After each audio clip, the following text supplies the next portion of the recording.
Hi, I'm Chelly Wood, and this is my tiny sewing room where I make doll clothes sewing videos.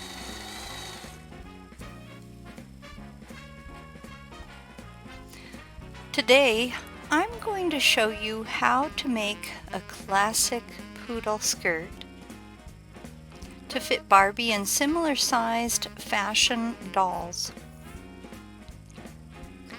The addition of the felt poodle is optional if you'd rather just have a circle skirt.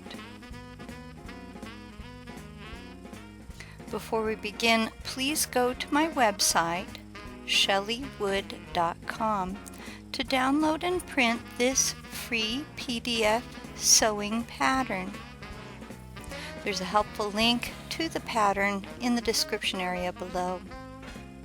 Your pattern comes with a waistband and 4 pie-piece shaped sections of skirt. You'll need to cut out all of the pieces and then tape them together like you see me doing in this next video clip.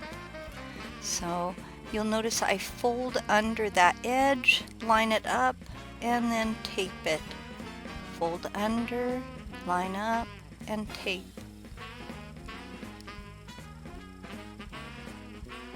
And there you go.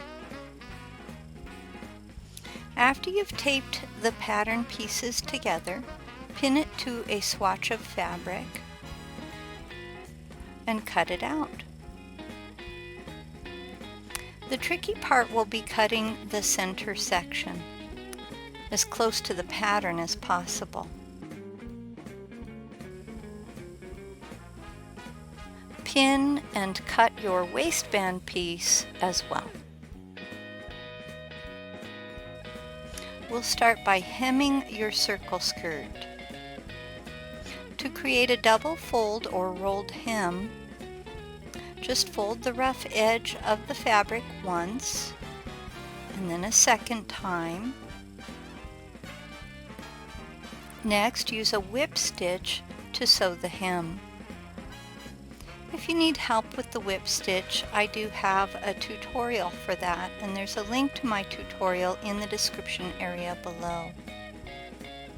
Use a double fold hem or rolled hem all the way around the outside of your skirt, and then up the back closure area of the skirt on both sides of the back closure. But do not hem the center circle.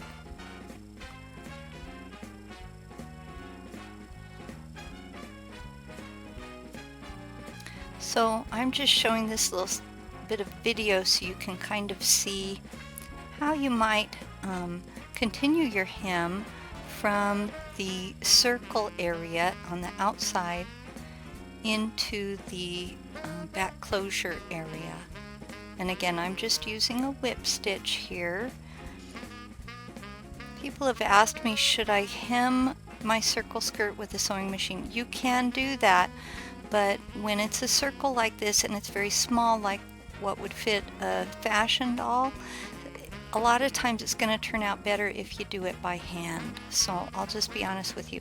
Another option might be to use a bias tape around the edge of your skirt. If you really want to use a sewing machine, that can work okay, but it's going to stiffen up the hem area. So far your skirt will look like this. Next, gather the center circle's fabric. If you need help with gathering, once again I do have a tutorial for that, and there's a link to my gather tutorial below.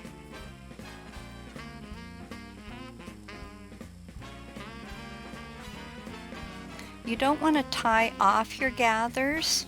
See how I still have my thread attached?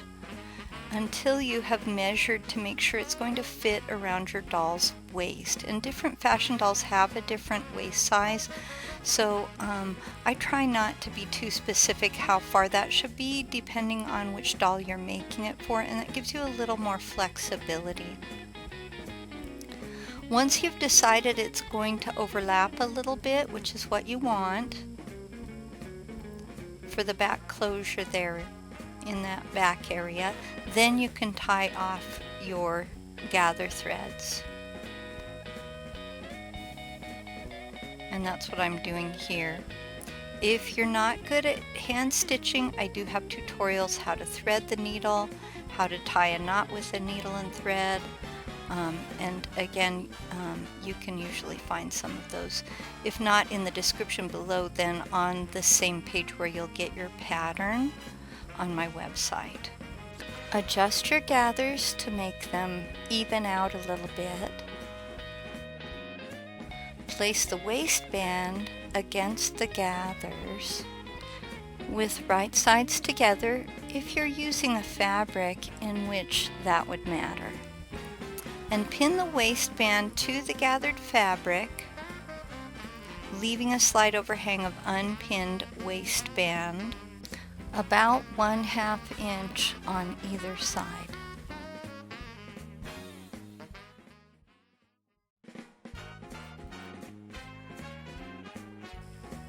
Adjust and connect your waistband.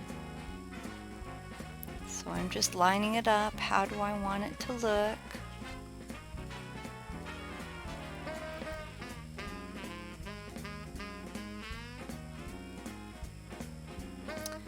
Use straight pins to hold it in place so that the adjustments to the gathers don't bunch up on one side or the other. Next, with the waistband pinned in place, backstitch the waistband to the skirt. And if you need help with a backstitch, again, there's a tutorial for that. Just look in the description below this video on YouTube. Now that you've attached the waistband, lift it up so you can see the overlapping flaps of the waistband on either side. Fold one of these flaps in, and then fold the top of the waistband down. Fold the waistband down one more time, making sure you enclose all the stringy gathers. Pin this in place. Go to the overlapping flap on the other side of the waistband and do the same thing.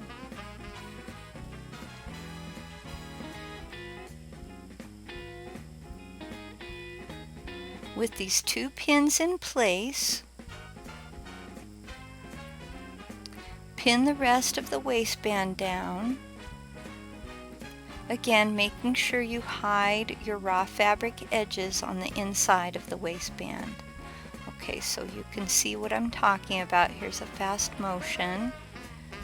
Okay. Whip stitch the waistband starting on one edge and continuing along the bottom of the waistband, removing the straight pins as you go along. Whip stitch up the other side of the waistband until your waistband is all sealed up. Now your skirt will look like this.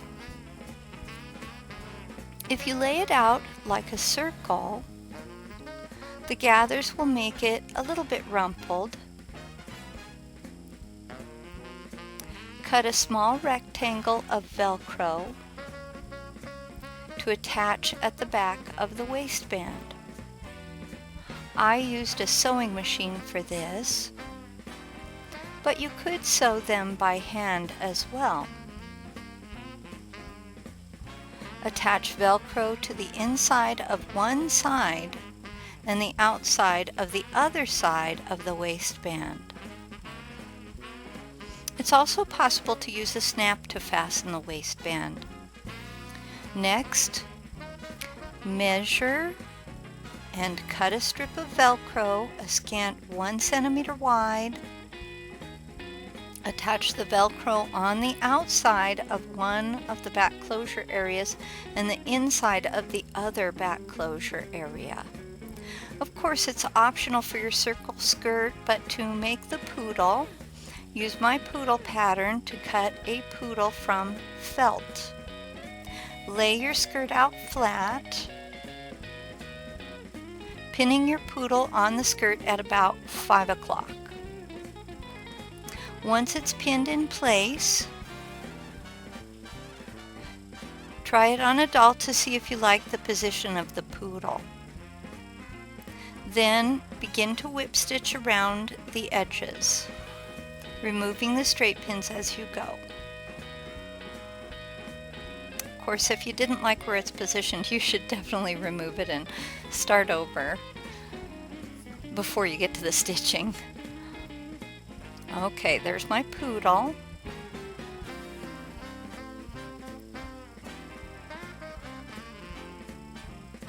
To give your skirt plenty of fullness, I recommend making a petticoat. I have a separate pattern and tutorial for the petticoat. And my Barbie, it's just so sweet with Ken there doing a little dance in her poodle skirt or circle skirt.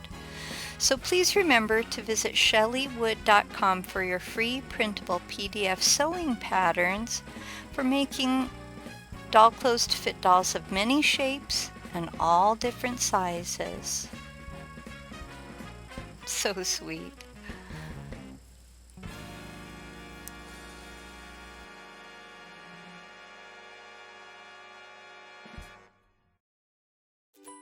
What if there was an easy way to take a big doll pattern and resize it to fit a little doll, or vice versa?